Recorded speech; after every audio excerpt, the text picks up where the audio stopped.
একটা বাস্তব জীবন কাহিনী। প্লিজ 2 মিনিট হাতে সময় নিয়ে গল্পটি মন দিয়ে শুনুন। আশা করি আপনাদের ভালো লাগবে।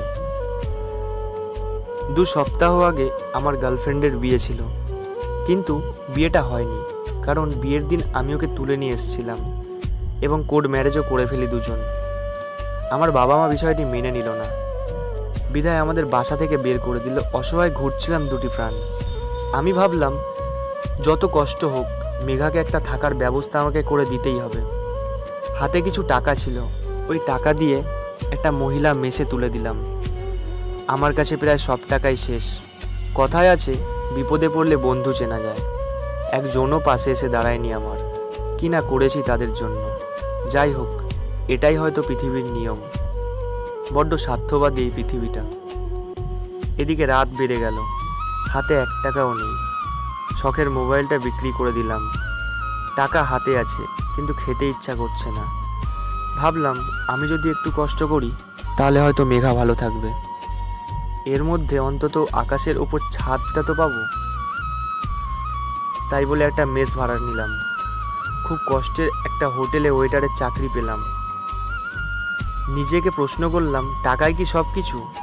একদিন দুপুরে হোটেলে 10 জন ফরেনার আসলো, কিন্তু কেউ তাদের খাবারের অর্ডার নিতে পারলো না। আমি বিবিএসে অধ্যয়নরত এক ছাত্র, তাই ইংরেজিতে কথা বলার কৌশলটা আমার অনেক আগে থেকেই জব্দ করা ছিল। তাদের সাথে কথা বলে হোটেল ম্যানেজারকে সন্তুষ্ট করে ফেললাম। ফলে আমাকে ফ্লোর ম্যানেজার করে দিল। বেতনও 18,000 টাকা। মেঘাকে সারপ্রাইজ দেওয়ার জন্য নতুন বাসা ভাড়া নিলাম। দুজন একসাথে থাকবো, মনে ঝড় উঠতে লাগলো। মেঘার মেসে গিয়ে জানতে পারলাম মেঘা তার বাবার সাথে বাসায় চলে গেছে। একটা ছোট্ট মেয়ে আমাকে বলল,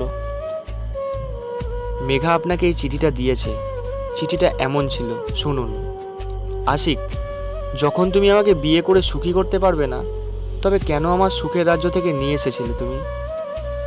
তোমার অবস্থা এখন আর 5টা 3rd ক্লাস ছেলের মতো। যাই হোক, তোমার বাসায় ডিভোর্স পেপার চলে যাবে। প্লিজ আমাকে যদি একটুও ভালোবেসে থাকো তাহলে পেপারটা সাইন করে দিও। নির্বাক দৃষ্টিতে তাকিয়েছিলাম ওই চিঠির দিকে। মাত্র 10টা দিন কষ্ট করতে পারলো না। ব্যর্থতা আমারই ছিল।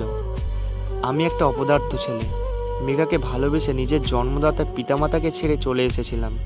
প্রতিদানে কী বা পেলাম? ক্ষুধার্ত পেট, শ্রমিকের মতো জীবনযাপন।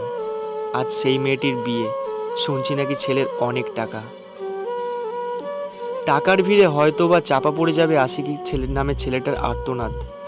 জীবনের সব কিছুই নির্ভর করবে টাকার উপর। যখন টাকা ছিল, মেঘা আশিকের ছিল। আজ টাকা নেই, মেঘা অন্য কারো। আমরা চাই না এই মেঘাদের। আসুন মন থেকে ভালোবাসি, ভালোবাসাকে ভালোবাসি, কারো শরীরটাকে না। এই কারণে আমি কোনো মেয়েকে বিশ্বাস করতে পারি না, যারা একটু কষ্ট করে বলে ভালোবাসার মানুষটাকে পর করে দেয়। আসলে মেয়েরা ভালো ছেলে দেখে না, দেখে ছেলেদের টাকা।